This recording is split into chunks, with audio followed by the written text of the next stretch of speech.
안녕하세요. 국어교육 전문가 송쌤입니다. 자, 이번 시간에는 우리 가사 중에서 규언가를 해볼 텐데요.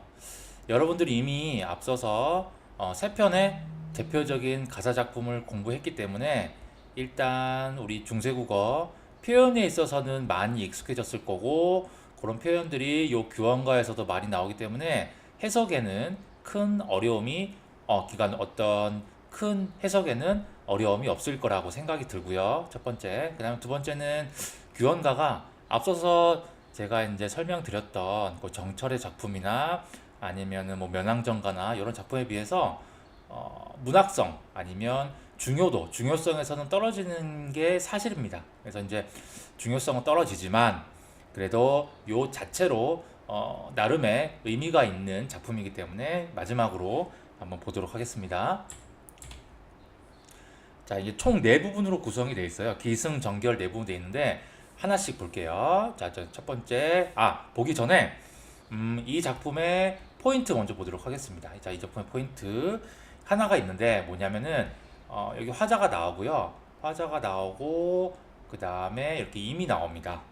그래서 임이 지금 어떤 상태냐면은 부재하고 있는 상황이에요. 현재 없어요. 화자와 같이 없어요. 그래서 화자가 임에 대해서 부재한 임에 대해서 이 작품 속에서 다양한 감정들을 감정 혹은 또 다른 말로 하면 정서를 드러내는데요. 이런 것들을 감정을 드러낸 정서를 드러낸 표현이 어떤 건지 그리고 그 표현이 어떠한 감정을 드러내는지만 찾으면 끝입니다. 이 작품은. 네, 그 외에 다른 것들은 없고요. 대표적으로 이게 이제 어떤 화자가 여인이고 집을 나간 임에 대해서 그리는 작품이기 때문에 대표적으로 나타난 정서가 뭐냐면 한의 정서가 나타납니다. 그래서 이 한의 정서를 잘 드러내는 표현들을 정리하면은 끝이에요. 그리고 참고적으로 또 하나 말씀드리면 이 작품은 앞서 제가 설명드렸던 뭐 정철의 작품이나 뭐 이런 작품들과는 달리 한자어, 한자어나 그 다음에 고사성어, 고사들이 되게 많아요. 많아서 그래서 해석에 있어서 약간의 어려움은 있어요. 그 말은 무슨 말이냐면은 한자어 고사가 많다는 말은 그만큼 문학성이 떨어진다라는 말이 되고요. 그 다음에 실제로 이제 내신이나 수능에 특히 모의고사에 출제할 때는 아마 이렇게까지는 안 나오고 좀 우리말로 좀 쉽게 바꿔서 나올 가능성이 많습니다. 하지만 지금 저희는 어떻게 나올지는 모르기 때문에 중세국어 형태 그대로 한번 해석하면서 보도록 할게요. 자, 그럼 시작합니다. 엊그제 젊었다는 거는 자, 뭘까요? 젊었다는 거죠. 그죠? 젊었더니 자, 엊그제 그러니까 시간이 빨리 지나간 거예요. 그렇죠? 젊었더니 하마. 자, 이거는 중요하죠. 이거는 앞에서 했었던 거예요. 하마는 벌써 이미 다 늙거는 늙었다는 거죠. 늙었거니 이제 지금은 이제 나이가 들었다는 소리겠어요. 그렇죠? 과거에는 젊었는데 벌써 이제 나이가 들었다는 거예요. 그렇죠? 그 다음에 소년 행락 생각하니 자, 소년 시절에 행락 어떤 즐거움을 누리던 그런 때를 생각하니 일러도 속절없다 아무 소용이 없는 거예요. 그렇죠? 지금 늙었기 때문에. 그렇죠? 늙어야 늙어서 서른. 자, 이것도 체크 중요합니다. 서른이라는 말은 설다, 그러니까 서럽다. 서럽단 말이죠. 서러운 말을 하자고 하니 목이 맵니다. 너무 슬프다는 거죠. 그렇죠? 그 다음에 부생모육. 자, 요것도 중요해요. 이것도 한자어긴 하지만 이것도 많이 나오는데 이거 뭐냐면은 아빠가 나를 낳으시고 엄마가 나를 기르셨다. 그래서 이제 우리말로 바꾸면 그냥 부모님이 나를 낳아서 기르셨다라는 말이죠. 그렇죠? 부모님. 그렇죠?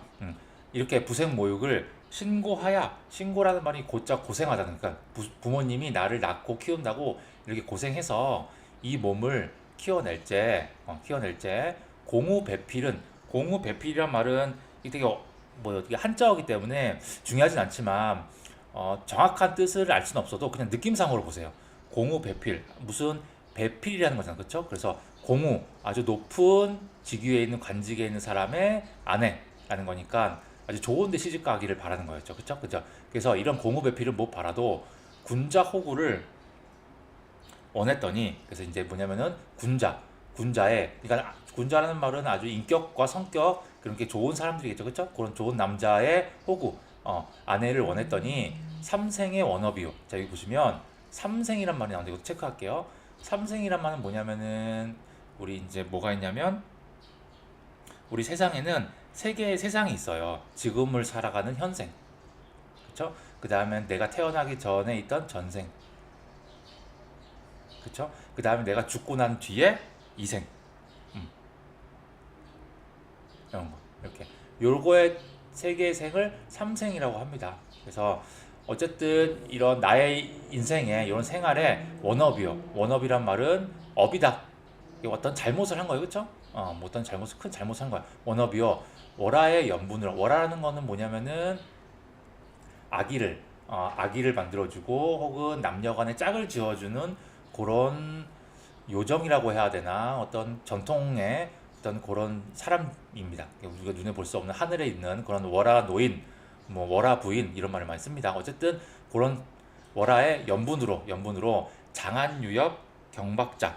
자, 여기 보시면 장안유엽, 장안이란 말은 서울이에요. 그러니까 중국의 서울인데 어쨌든 이런 장안을 유엽, 아주 놀러 다니는 사람 혹은 또 경박자는 뭐냐면은 경박하다라는 말 많이 쓰죠. 그죠? 되게 경솔하다는 뜻이에요. 그죠? 그래서 되게 경솔하고 성실하지 못한 사람. 그래서 이게 뭐냐면은 놀러 다니기 좋아하고 성실하지 못한 남자란 뜻이에요. 장안유엽 경박자가 이런 사람을 꿈같이 만나 있어. 그래서 화자가 이런 사람을 만난 거예요, 지금. 그쵸? 그래서 당시에 당시에 용심하기, 그러니까 당시에 용심 무슨 말이냐면은 어떤 마음을 쏟는 것, 어떤 마음인데 용이니까는 어떤 쓸 용자에, 그쵸? 당시에 어떤 마음 쓰기를 살얼음 뒤지는 듯. 왜 살얼음 뒤지는 듯 할까요? 왜? 남편이 이렇게 잘 놀고 하는 사람이기 때문에 가정에 신경을 쓰지 않았겠죠? 그래서 요거는 이제 듣이니까 직유법을 써가지고 그만큼 뭐였다? 생활이 어려웠다. 그렇죠? 그리고 항상 긴장의 연속이었다라는 거를 살얼음으로 표현한 거예요. 비유적으로. 자, 그 다음에 이제 3528. 자, 이 3528은 뭐냐면은 35, 15, 28, 16 곱하면 그래서 15세, 16세라는 뜻입니다. 그래서 15세, 16세 정도 겨우 지나 천년여질. 자, 천년여질은 뭐냐면은 천연과 같은, 그쵸? 자연의 어떤 여질, 자연의 어떤 그런 모습, 그런 성질을 그대로 지니고 있다라는 말이니까 천연여질이란 말은 아름다움, 자연과 같은 그런 깨끗한 아름다움의 뜻입니다. 이것도 체크해 주세요. 그러니까는 이 화자가 이렇게 어렸을 때 15, 16세 때는 이렇게 아름다웠던 거예요. 전로인이 이 얼굴, 이 태도로 백년 기약, 그러니까는 이 남자랑 이제 백년 기약을 했다는 말은 백년 기약하였다라는 말은 뭐였다? 이제 결혼을 한 거예요. 그죠? 혼인을 한 거죠. 하였더니 연강이 후를하고, 연강이란 말도 체크할게요. 이 연강은 세월, 그렇죠? 세월이 후르라고, 세월이 이제 지나고 그 다음에 조물은 조물주죠. 조물주가 다시아야, 그러니까 다 마늘 다자의 시기가 많아서 봄바람 가을물이 배오리 북 지나든, 봄바람 가을물이 배오리 북 지나든. 자, 배오리라는 말은 뭐냐면은 배오리와 북이 있는데 이거예요. 우리 배틀 보면은, 배틀에 이렇게 딱 보면은 이게 천이 이렇게 있고요.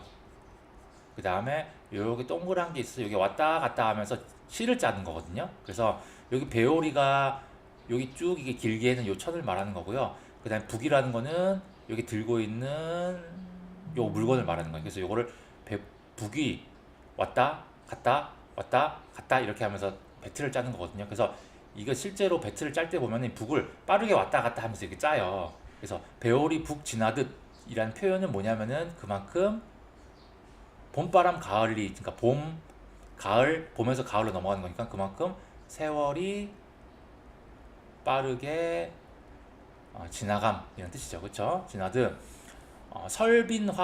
설빈화는 뭐냐면은 여기 천년여지라고 똑같은 말입니다.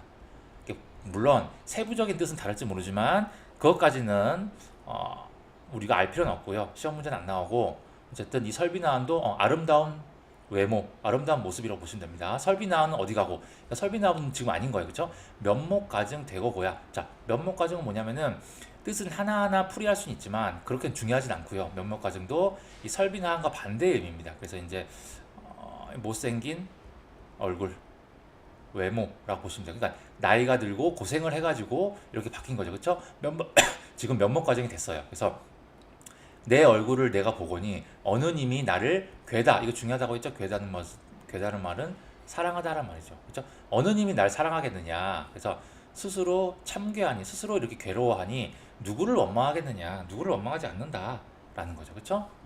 그래서 이렇게 해서 이제 이게 이제 첫 번째 부분 기승전결이라고 치면 기예요. 그래서 첫 번째 부분은 뭐 하는 겁니까? 첫 번째로 지금 하고 있는 게 과거 회상하고 있죠. 과거에 내가 어렸을 땐 되게 예뻤고 좋았다. 부모가 나를 잘 키웠다. 과거 회상하고 있죠. 플러스 그 다음에 뭐 하는 겁니까? 세월이 막 지난 거 그죠? 그래서 나는 너무 늙었다. 그래서 세월에 이런 말 쓰죠. 이런 말 들어봤습니까? 세월이 빠르게 지나갔다 하는 거잖아요. 배월이 북 지나듯 막 이러면서 세월이 덧없는 거예요.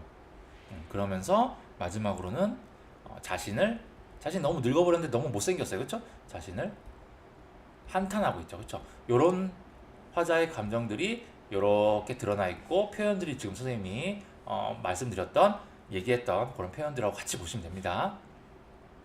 자, 그 다음 승으로 갈게요. 자, 3, 3, 5. 자, 그러니까 3, 3, 5. 그러니까 3명, 5명 뭐 이렇게 여러 명, 3, 3, 5. 야유원에 세 사람이 난단 말인가? 자, 야유원이라고 하는 거는 뭐냐면은 놀이동산, 노는 곳. 지금으로 치면 놀이동산. 그 다음에 노는 곳이죠. 그렇죠? 뭐 기생이 있는 곳일 수도 있고 어쨌든 그런 노는 곳. 옛날로 치면 기생이 있는 기생집 이런데 자 야유원 이런 기생집에 새로운 사람이 났단 말인가?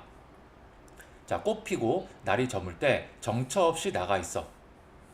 백마금편으로 어디 어디 머무는 곳. 자, 그 다음에 백마금편이란 말은 하얀색 말과 그 다음에 금색 옷이에요. 이거 누구가 타고 간 거야? 이거 바로 남편이죠. 남편이 흰색 말과 금색 옷을 입고 나갔어요. 그러니까 남편의 어떤 생활? 아주 화려한 모습이죠. 그렇죠? 화려한 모습. 좀 더 여기에 있는 걸로 바꾸면은 가정은 돌보지 않고 자기 혼자 화려하게 꾸미고 나갔으니까 남편의 호사스러운 이런 말 들어봤나요? 호사스러운 생활을 알 수 있죠. 그렇죠? 이거 뭐 하는 겁니까? 되게 부정적으로 바라보고 있으면 알 수 있죠. 그리고 야유원에 세 사람이 나서 꽃피고 날짜물째 정처 없이 나가 있어. 이 누가 나갔다는 거예요? 바로 그쵸 남편이 나가 있다는 겁니다. 원근을 모르거니 원근은 뭐야? 가까운데 먼데 그쵸? 그러니까는 이 근처를 말하는 거예요. 근처를 모르거니 소식이야 더욱 알랴. 소식도 모르는 거죠. 그쵸? 인연을 그쳐신들 생각이야 없을 소냐. 음, 이 보세요. 인연을 그쳐신들 생각이 없어졌게. 인연을 그쳤다는 말은 남편이 너무 많이 나가 있었다 봐요. 그래서 인연을 끊었긴 했지만 남편을 생각하지 않기로 했지만 그렇지만 그래도 남편이잖아요. 그죠? 이혼한 게 아니기 때문에 생각이야 없을 소냐. 생각이 없다는 말은 뭐하다? 남편에 대한 생각이 간절하다는 걸 알 수 있는 거예요. 그쵸? 그쵸? 그래서 그만큼 남편에 대한 뭐가 드러납니까? 그리움이 드러난다라고 볼 수 있죠. 얼굴은 얼굴이에요. 얼굴을 못 보고는 그립기야 마련만은 자, 얼굴을 못 보거든 그립기야 하지만은 12대 김도 길샤 30날 지리하다. 자, 이게 여기서 나오는 12대라는 말은 하루에 보면 12시간이잖아요. 그렇죠? 그래서 12시간 그러니까 지금은 24시간인데 옛날에는 1시간을 그러니까 일경이라고 했어요. 옛날에는 일경이라고 해서 일경이 2시간 단위였어요. 그래서 총 12경이었어요. 옛날에는. 그러니까 옛날에 시간을 그렇게 했거든요. 그래서 12대는 하루라는 의미고요. 하루도 긴데 30날 이거 뭐예요? 한 달이죠. 그렇죠? 한 달. 한 달은 너무 지리하다. 지리는 우리말로 지루한 거예요. 지루하다. 그러니까 님이 하루 한 달 막 오래 나가 있나 봐요. 그래서 너무 지루한 거예요. 그래서 옥창. 자, 이 뭐예요? 창가에 심은 매화가 몇 번이나 피었다 지었는가? 그쵸? 이게 그만큼 못했다? 남편이 나간 세월이 그만큼 길다는 걸 알 수 있죠.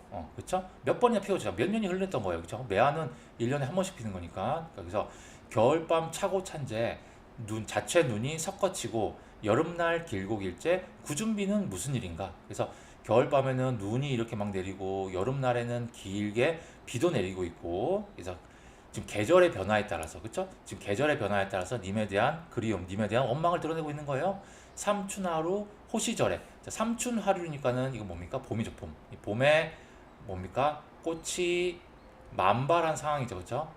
호시절에 경물이 경물이라는 건 뭐예요? 주위에 있는 어떤 모든 물건들, 풍경들 이런 걸 말하는 거죠, 그렇죠? 이런 것들이 뭐하다? 시름이 없다. 시름이 없다는 말 체크. 이런 것도 다 생각이 없다. 그러니까 아무런 뭐하다? 화자한테 아무런 감흥을 주지 못하고 있습니다. 왜? 남편이 없기 때문에. 그렇죠? 가을달 방에 들고 실솔은 귀뚜라미. 체크. 이것도 귀뚜라미가 내가 있는 창에 울 때 긴 한숨 디다 이것도 중요합니다. 지다란 뜻이죠.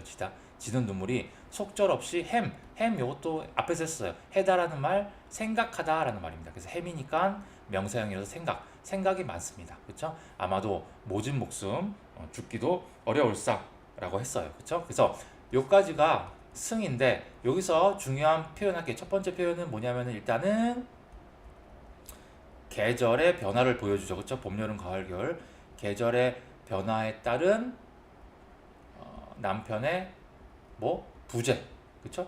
남편의 부재를 드러냈고요, 그렇죠? 남편의 부재에 따라서 어떤 겁니까? 화자는 너무 슬픈 상황, 그렇죠? 슬픈 상황, 슬픈 감정이 드러났고요.